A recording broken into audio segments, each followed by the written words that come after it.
What's going on, everyone? Welcome back from our holiday break here. I know I had a wonderful time over the Thanksgiving weekend watching war games and really doing some fun stuff with the family. It's been a really good couple of weeks for the hobby. I think overall, in terms of wrestling cards, we've seen some really fun stuff happen. A lot of big sales, a lot of fun, exciting exchanges on social media just about things that we're thankful for and all these other things. But I wanted to come and do a video again now that I've had some time to put my house back together. Now that my family's a little bit in the rear view with going back to where they were and all the mess that was made hosting Thanksgiving here. But it's great to sort of see that the content that we've been creating has gotten such a positive reaction. I love hearing the comments on the title matches. I love sort of engaging with collectors who are taking these videos and sort of doing their own things with them, how they're looking at their collections. That's what it's meant to be. It's meant to be fun. It's meant to be informative and educational. Usually, I spend these videos talking about how a wrestling collector who doesn't have a lot of exposure to the general hobby is going to have a new experience with Panini. This time, I think I'm going to take it a little bit the other way around. How some of the newer collectors that have come in since the boom has happened, how they might look at the wrestling card hobby a little bit differently, because I think it's a very unique culture, and I think we've all exceeded a lot of the expectations of how high wrestling cards can go. But at the same time, it's like we've got a bunch of new people who are being exposed to wrestling cards for the first time. We've got a lot of wrestling card people who are being exposed to the greater hobby for the first time. So there's a lot of sort of knowledge that's being shared and being explained. And I think the Wrestling Trading Cards YouTube channel does a really good job at sort of helping people to navigate that. I've been trying to post some of these videos. Now we're going to sort of do something a little bit differently here. So I started collecting wrestling cards in 2017. What originally drew me to wrestling cards was when I was younger, I was a humongous wrestling fan, just like every kid who grew up during the Attitude Era. My first WrestleMania was, back when Hogan and Warrior and everything were going on. But and I was a fan of wrestling all the way up through sort of 2002 ish. So when I went to college, a lot of my friends at college were still watching wrestling. We did a lot of stuff there, watching the pay-per-views as a group. But after college, I really sort of gravitated away from the product. And it wasn't because I didn't like it. It was just, I think my priorities in life changed. I was trying to find jobs, all the other stuff. But now that I have kids and my kids have sort of gotten to an age where they're on YouTube all the time, back in 2016 and 2015, my son, who is 12 now, he's going to be 13 coming up, discovered WWE again on YouTube. And it's not that I was completely divorced from what was going on in wrestling during the time I was away. I knew what was going on with John Cena. I knew about the women's evolution. I knew what was sort of happening. I just wasn't watching the product. And I think the with my son sort of getting back involved, that's what drove me to sort of start watching again. And in fact, our entire family started watching. My wife, my other children, we all gathered around the TV to watch wrestling content, and we've done that now for about 5 6 years, and it's become a family event because my kids love it. My wife loves it. Everybody loves it because it's like, wrestling. So is the soap opera that we all sort of have as our guilty pleasure, even if we're not wrestling fans.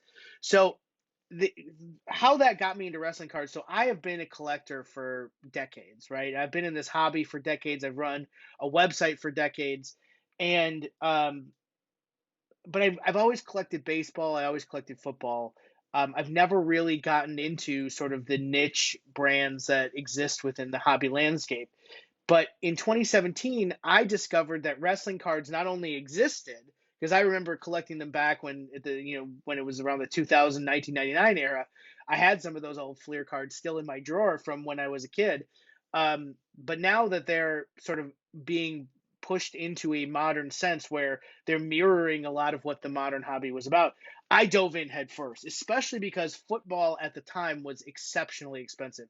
Less so than it is now, because now it's even more expensive. But when I jumped into wrestling cards, they were cheap. And when I say cheap, you could buy a box of Contenders football for, which is one of the main products, at like 500-600 bucks. A case of Contenders was multiple thousands of dollars. A case of wrestling cards cost as much as a box of some of the more important football cards. And I just saw that you could basically choose a an autograph and have it for 40 to 50 bucks. You could buy a box of cards for 40 to 50 bucks. That was just unheard of in football and baseball back when in 2017, 2016. Even more so now when boxes of cards are in the 20 to $30,000 range despite MSRPs of 1,000, 1,500 bucks. So I think like coming into that hobby was a culture shock to me. It was like, oh my God, I can have all of this amazing stuff and not have to spend even close to what I was spending in football to collect what I wanted to collect. Now, unlike a lot of people in football, my collection almost entirely encompassed Minnesota sports. I'm from Minnesota. I was born and raised here. So the Vikings were my favorite team. Most of my football collection was Vikings. I had a lot of Patrick Mahomes stuff. I had a lot of Tom Brady stuff because that was the top stuff in the hobby. And when you pull those and rip the amount of wax that I did, you acquire those cards.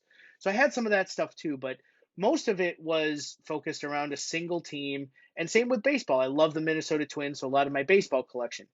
When I came to wrestling, I saw a lot of kindred spirits because for a lot of reasons, wrestling collecting tends to be very, very different in the modern sense than most of the people are approaching the hobby today in football and baseball. So really, from what I want to do here is kind of walk through maybe why this is the way that it is. Why is the wrestling community and their collecting approach so usually vastly different? Now, I'm speaking in generalities here, but this is my experience from Facebook. This is my personal experience. There's a lot of things that go down here that I'm going to talk about from my personal opinion perspective. There, it doesn't mean other ways don't exist. I'm just sort of speaking about this from what my experience was coming into wrestling cards in 2017. So really, for a long time, wrestling cards were very inexpensive, and so inexpensive that most of them didn't really survive in the types of condition or anything like that, which is why the graded vintage cards dictate the high prices that they have had over the last couple of years, is because a lot of those auctions have started to recognize that although these cards aren't rare, the high grade versions of them definitely are. With modern wrestling cards, it's as much about scarcity too. Like there's just not a lot of them because Topps didn't have a large market to address when producing products. So as you're coming in, you're like, what do I collect? How do I approach a modern collection in wrestling cards? And a lot of people have sort of come to understand that if I'm going to collect football cards, I'm going to collect baseball cards, basketball cards, even hockey cards, there's usually 20 to 50 sets released a year. And I'm not exaggerating. That's literally how many are released. Like the football license, if you add in the NCAA stuff, which is college themed, it's even more. There could be as many as 80 sets released in a year.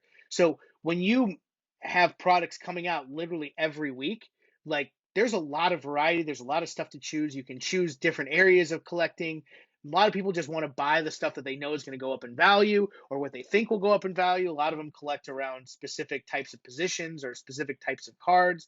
I've talked endlessly about Panini inserts and how that has driven a collecting market, how the Prism stuff has dominated the the scene for a long time. National Treasures being absolutely ultra premium, flawless, you name it. Like in those sports, there is so much to go around. You literally cannot collect it all. Wrestling is very different. There is probably 5 to 6 main sets that are released every year for the main roster. There's maybe one or two NXT themed products. Like there's just not a lot of stuff. So you go months without a WWE product being released. When we had Prism followed by Revolution, followed by Select, followed by NXT, like those four products in a row were really close together when you consider how Topps usually approach this. So back in 2017, there were only 5 to 6 sets coming out. Sometimes there were months in between. Collectors realized that in order for this to stay interesting, like there had to be some sort of chase. And it's not necessarily putting together sets, because I think that is still relatively focused towards an older group of collectors who sort of have been around for a long time and go back to when there were 4 sets a year in baseball, football, and you just collected everything because there was no contrived scarcity or anything. That mentality from the modern hobby and the crossover that has happened, the set collecting approach really hasn't translated the same way in the modern hobby that it did, 20, 30 years ago. So when we're looking at this from that perspective, there's a lot of challenge that exists in creating fun for yourself within the hobby. And what wrestling card collectors usually did was pick a super collection. So what they would do is they would pick a specific type of card. They would pick a superstar, a wrestler, a group of wrestlers that they wanted to chase, and they would laser focus their entire collection around that. Now, when you look on Facebook, you have people that are collecting anywhere from the lowest tier wrestler to the highest tier wrestler and trying to get as many of those cards as they possibly can. We're talking every parallel, completing rainbows, doing what they can to literally have every single example released for that wrestler, group of wrestlers, type of card, whatever it may be. That is very, very different, usually, than what is going on in the hobby on the mainstream side. Now, there are people who do have super collections on the hobby side, and some of them are very famous, right? We've seen people collect the precious metal gem sets, and those have become immensely valuable over the last few years. We've seen, players super collection. I know that, we have like Cup of Coffee Baseball on Instagram who collects everything from Wilson Contreras, who's a catcher for the Cubs, or at least used to be. Like, all of those things have correlations on the mainstream, but in wrestling, it was like for a long time there in the modern Facebook groups, which I moderate a couple of them, you know, this was the focus. This is what people did to sort of drive their collecting experience. They wanted to laser focus their collection mainly because there wasn't a lot of variety that was coming out. One, there was not as many sets, and two, it made it fun because you could build a reputation within the hobby community of being that guy. For me, it was Becky Lynch. I chose Becky because if you go back to 2017, 2018, like she was being presented as the top face of the division. I love gravitating towards baby face, power sort of baby face personalities. Becky was definitely that. A lot of comparisons to the original run of Stone Cold Steve Austin, who was my favorite wrestler growing up. So there's a lot of correlation there that drove me to want to collect Becky Lynch. So I immediately started picking up as many Becky Lynch cards as I could. I wanted every parallel, every type of card that there was. I started going back through the catalog and finding what I could. Luckily, at that point, there wasn't an influx of people trying to do the same thing for Becky. So it was easy for me to sort of rip a bunch of product, which was at that time very, very inexpensive, use that to trade for Becky cards that I wanted. So because the hobby wasn't as crowded and other people had their own super collections, I would pull something rare because I'm ripping so much of the wrestling product, case after case after case of Tops, Heritage, Chrome, whatever it was, and trading those rare examples to other super collectors who traded me back Becky Lynch stuff. Sold a lot of that stuff as well. Used that money to keep an eagle eye on eBay. Like, a lot of that was culture shock for me because that's not usually the way it goes down in the modern hobby. Now, for me, it was very a common of a way to exist because that was what I was doing when I was collecting on the other side of the hobby. Because, like I said, just because it doesn't exist in mass in the mainstream hobby doesn't mean it doesn't exist. Because I was definitely one of those people. So I think that's really the main challenge here is for people coming in on the Panini side who are looking to build investment portfolios and build groups of cards for their personal collection that will increase in value.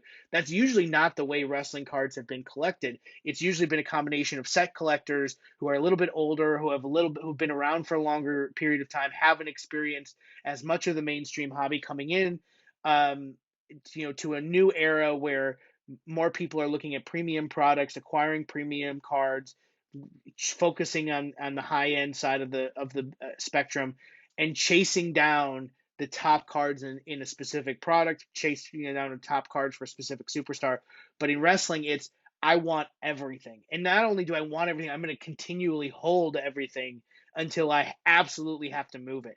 Now, for me, I know that if I buy a Becky Lynch card that I don't have, it's staying in my collection until I absolutely need to move it. And so there's a lot of challenge overall to the hoarding aspect of modern wrestling cards, because so many people own so many of the big cards that are out there, and most of those cards will never see the light of day.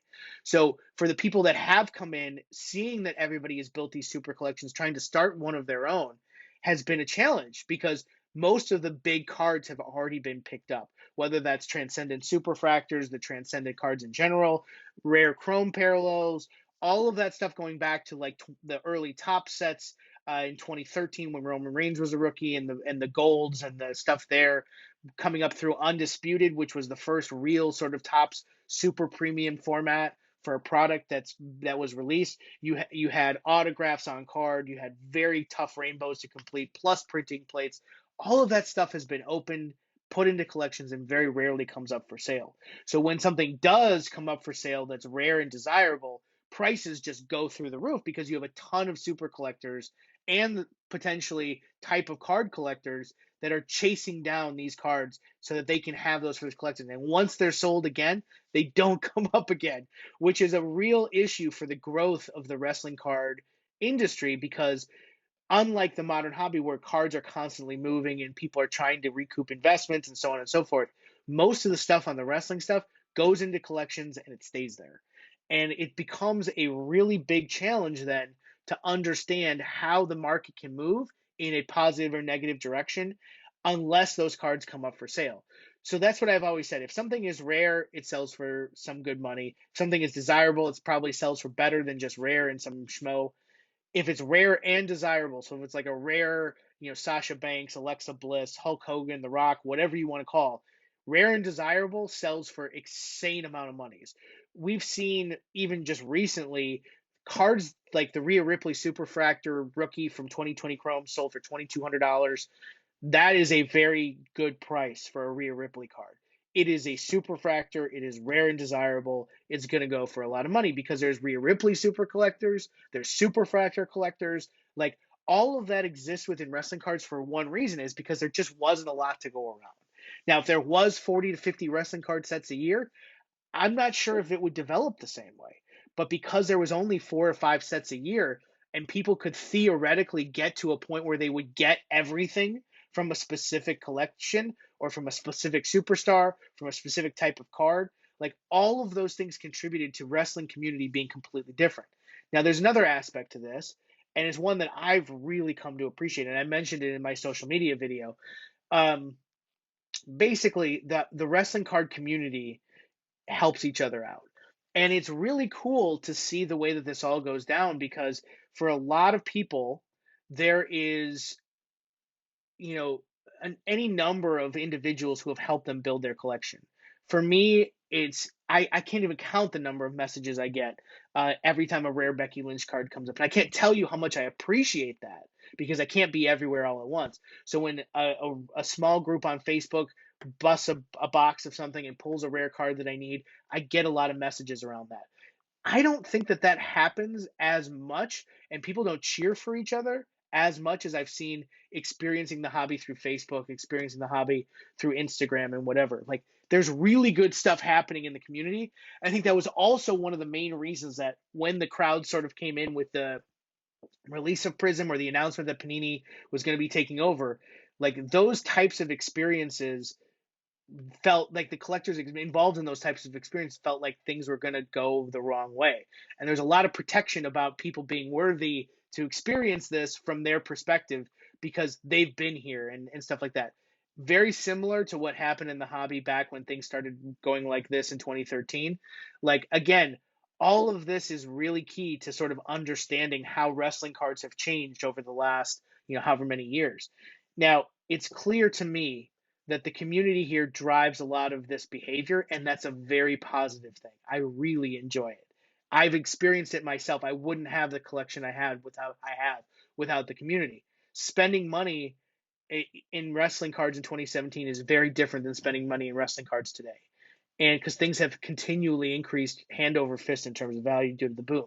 But that's what's the beauty of this, and that's why I've had so much fun. But I think this context around, like, the super collection, the type of card collecting, like, I want to get every super fractor, I want to get every type of this. Like, those types of things are the dominant collecting method in modern wrestling cards.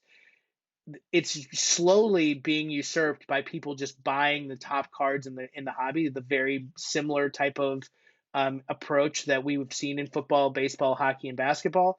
Like, just buy, I want to buy all the best stuff. Like, that's quickly becoming a new way of experiencing the hobby through wrestling cards. But up until then, because of all of this, like, really good stuff all around. And I think it's really cool stuff to come. So, anyways, I wanted to make this video, and hopefully it continues to land. Don't hesitate to follow me on Instagram at SC Uncensored, at WWE Gelman on Instagram. And I'm really excited to continue making these videos. Thanks again, everyone.